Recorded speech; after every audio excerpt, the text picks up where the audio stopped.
Hello tout le monde, j'espère que vous allez toutes et tous très bien. Aujourd'hui on se retrouve pour une nouvelle vidéo qui va être un petit peu spéciale. On va parler sujet tabou qui ne l'est absolument pas mais que la société rend tabou.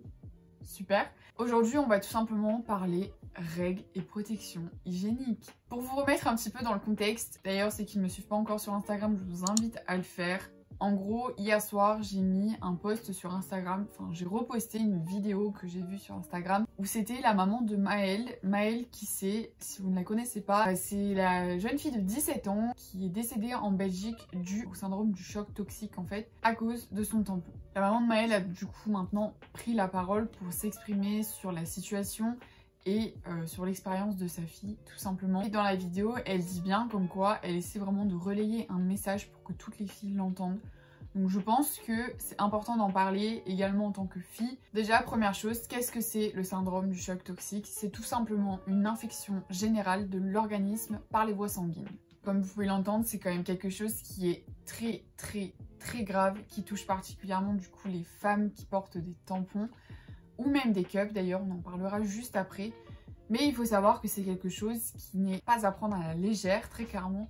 Et je pense que c'est très important d'en parler aujourd'hui. On commence à avoir quand même pas mal de recul maintenant sur tout ce qui est protection hygiénique. Autant en 1940, c'est clair qu'on n'était pas autant au point qu'aujourd'hui, mais je pense que maintenant qu'on sait quand même pas mal de choses, c'est hyper important de pouvoir le partager. Actuellement dans le monde, il y a 4% des femmes qui sont touchées, qui sont plus exposées en fait tout simplement à ce syndrome du choc toxique parce qu'elles n'ont pas d'anticorps contre cette maladie. Il faut également savoir qu'en France, par an, il y a à peu près 20 personnes qui sont également touchées et qui le subissent. Sandrine Gano a fait partie de ces femmes et elle est aujourd'hui amputée de ses 2 jambes et de quelques doigts. C'est juste quelque chose qui est horrible et je ne comprends pas en fait comment c'est possible avec tous les moyens qu'on a aujourd'hui pour divulguer les informations et faire partager tout ce genre de choses.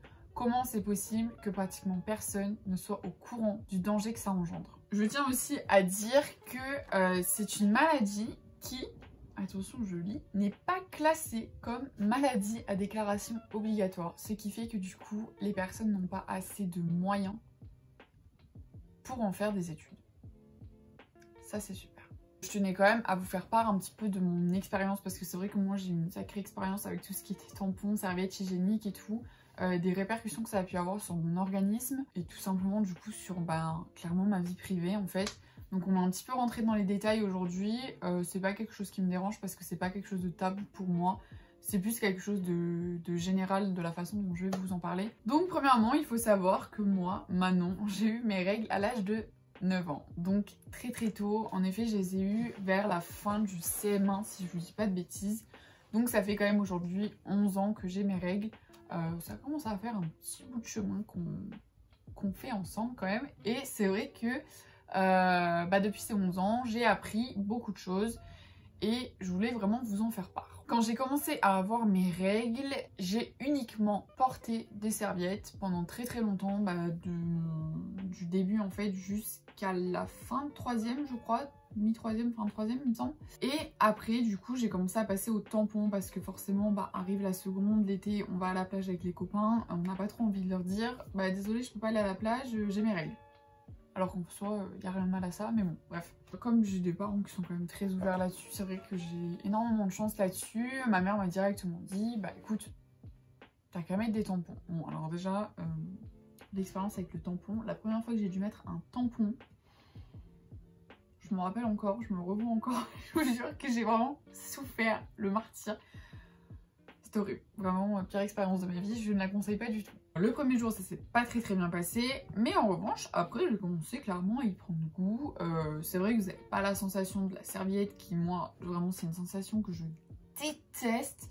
Vraiment c'est une sensation que je peux pas, je vous jure ça me dégoûte. Retenez bien ce que je vous dis là pour la suite parce que vraiment c'est, je sais pas, genre c'est là, c'est, je sais pas. J'aime pas du tout ça. Moi, quand j'ai commencé à mettre les tampons, vraiment ça m'a arrangé. C'est vrai qu'il n'y avait pas d'odeur, on le sentait pas. Enfin, franchement, mais nickel le truc. Sauf que moi, le problème que j'ai eu en fait, c'est que j'ai un petit peu trop abusé du truc et clairement, j'en mettais nuit et jour. C'est-à-dire que je ne mettais plus du tout de serviette. J'avais pendant 5 jours un tampon. C'est le truc à ne pas faire, les filles. S'il y a des petites d'ailleurs qui me regardent, Vraiment, ne faites jamais ça. Et si vous le faites actuellement, ne le faites plus. On va dire qu'au début, je faisais ça. Bon, déjà, ma soeur et ma mère, elles me grondaient. Hein. Clairement, elles n'étaient pas contentes. Elles me disaient comme quoi c'était pas normal, qu'il ne fallait pas que je fasse ça. Que la nuit, c'était des serviettes et rien d'autre. Mais bon, moi, j'étais dans mon adolescence. Clairement, je n'avais rien à faire de ce qu'elles me disaient. Donc, je leur disais clairement que non, c'était hors de question. Je voulais mettre des tampons nuit et jour. Donc, je mettrais des tampons nuit et jour. Je n'ai pas fait la maline longtemps, je vous le dis. Hein. Le lycée pareil, c'est tout. Donc bon, au début ça allait très bien et tout parce qu'on va dire que je n'avais pas de rapport sexuel avec... Bon, j'avais pas de rapport sexuel, j'avais pas de copain, j'avais pas de rapport sexuel. Jusqu'au jour où j'ai eu un copain et donc forcément au bout d'un moment j'ai commencé à avoir des rapports sexuels avec lui. Au début on va dire que ça allait très bien, je n'avais pas de problème. Sauf que à la fin, j'ai carrément dû prendre rendez-vous chez la gynéco parce que c'était juste horrible. En fait, j'ai été complètement sèche de l'intérieur. Je sais qu'il y a eu des moments où on a vu des rapports et j'avais dit stop, faut arrêter parce que là vraiment je suis en train de souffrir. J'étais limite en train de pleurer, vraiment ça me tiraillait, c'était horrible. Ma gynéco m'a simplement expliqué que oui, c'était normal que ça me fasse mal comme ça parce qu'en fait c'est une peau qui est à l'intérieur du coup très fine. Bon, je rentre dans les détails, hein, mais il n'y a rien de fou. C'est une peau en fait qui est très fine et du coup ben, c'est clair que si c'est sec, avec le contact en fait ben, ça vous irrite et ça vous fait des petites coupures en fait et du coup c'est ça qui vous démonte, voilà. Je peux vous dire que c'est une sensation qui est vraiment hyper désagréable jusqu'à temps que ce soit on va dire guéri. Vraiment c'est hyper dérangeant. Tout ce qui est string, trucs en dentelle mais vous pouvez les balayer de votre vue. C'est juste pas possible d'en mettre. Enfin, vraiment, c'était pas du tout agréable et vraiment pas cool à vivre. J'avais eu un traitement et tout. Enfin, bref. Franchement, les filles, mettez vraiment pas de tampons nuit et jour, vous allez le regretter. Depuis ce jour-là, je mettais donc que des tampons la journée et le soir, je mettais donc des serviettes. Hein, j'ai arrêté de faire ma maline. C'est vrai que ben, le problème persistait encore. J'avais toujours... En fait, c'était souvent que j'avais mal ou que j'avais des... Même que j'avais des cystites et tout. Alors aujourd'hui, je sais pas si ça a un rapport, mais c'est vrai que j'ai eu une période où j'en avais souvent. Alors est-ce que c'est un rapport? J'en sais rien, mais il y a peut-être moyen. Le lycée c'est terminé. J'ai eu du coup... Enfin, je suis rentrée à la fac. Première année, bon, j'ai eu un copain, mais ça a été très vite terminé. Et donc après j'ai eu plus de rapport pendant un petit moment jusqu'à du coup mon copain actuel.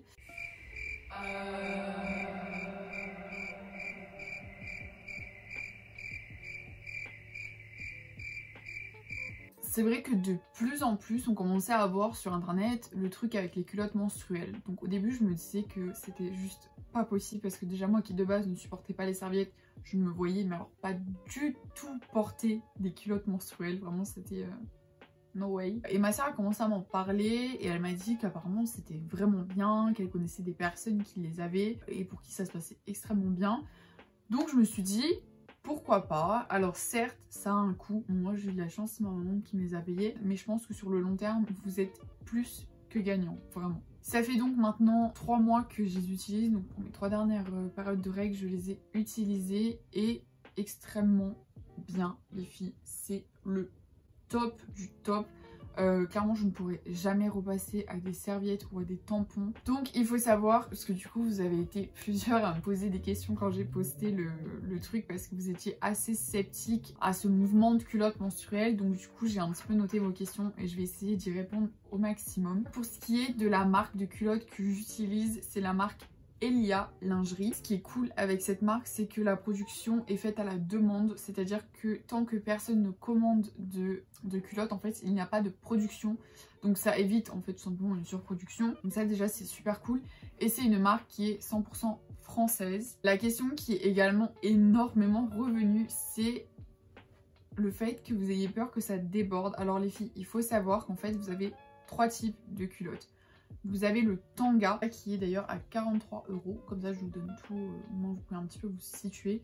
Donc oui, les prix peuvent paraître exorbitants. J'ai envie de vous dire, c'est parfois pas plus cher que de la lingerie. Alors certes c'est moins sexy, mais c'est quand même très bien. Du coup le tanga est à 43 € et vous vous doutez bien que le tanga c'est pour un flux qui est léger. Moi je le mets pour mes 2 derniers jours parce que comme je vous ai dit j'ai pas des règles énormes, donc les 2 derniers jours ça me suffit largement. Vous avez la culotte qui est à 35 € et qui elle par contre est pour un flux qui est moyen. Donc elle, en général, je la mets juste le deuxième jour. Et ensuite, du coup, vous avez le shorty qui est à 38 € et ça, c'est vraiment pour les flux abondants. Les très gros flux, donc ça en général je la mets le premier jour. Pour ma part, je n'ai jamais eu de problème. Je connais des personnes qui les utilisent, qui ont des flux beaucoup plus gros que les miens et elles n'ont également jamais eu de problème. En fait, il faut vous dire que en soi, si vous avez jamais eu de problème avec vos serviettes, vous risquez vraiment pas d'en avoir avec les culottes. D'autant plus qu'elles vous, en fait, elles vous prennent vraiment comme une culotte, donc ça vous protège encore mieux que la serviette, en fait, tout simplement. Alors après, il y en a beaucoup qui me disent, oui, mais on la garde toute la journée, nanana. Moi, personnellement, c'est pas quelque chose qui me dérange parce que le sang, il est quand même absorbé. Enfin, je veux dire, c'est pas comme s'il stagnait toujours liquide, c'est un peu dégueu, mais toujours liquide. Dans votre culotte, pas du tout, tout est absorbé. Même le soir, limite, vous vous demandez, est-ce que vous avez vraiment eu vos règles? Enfin, vraiment, les filles, moi vraiment j'adore, je pourrais vraiment pas repasser aux serviettes ou aux tampons. En plus sur le site de Elia, vous avez un petit questionnaire que vous pouvez faire tout simplement qui est disponible sur leur site où vous rentrez toutes vos données. Donc en fait vous allez dire depuis quand vous avez vos règles, combien de protections vous utilisez par jour, pendant combien de temps vous les avez, enfin bref tout ça, est-ce que votre cycle il est régulier et tout. Et en fait ils vont vous calculer exactement qu'est-ce que vous avez dépensé, enfin combien vous avez dépensé dans vos protections hygiéniques depuis le début que vous avez vos règles. Et pour ma part, c'était 951 €. Donc franchement, ça fait vraiment mal au cul de savoir que j'ai 951 € qui sont partis dans des protections hygiéniques. Ensuite, une question que j'ai également eue, et ça d'ailleurs c'était mes amis qui me l'avaient posé cette question, c'était est-ce que on a la marque de la culotte?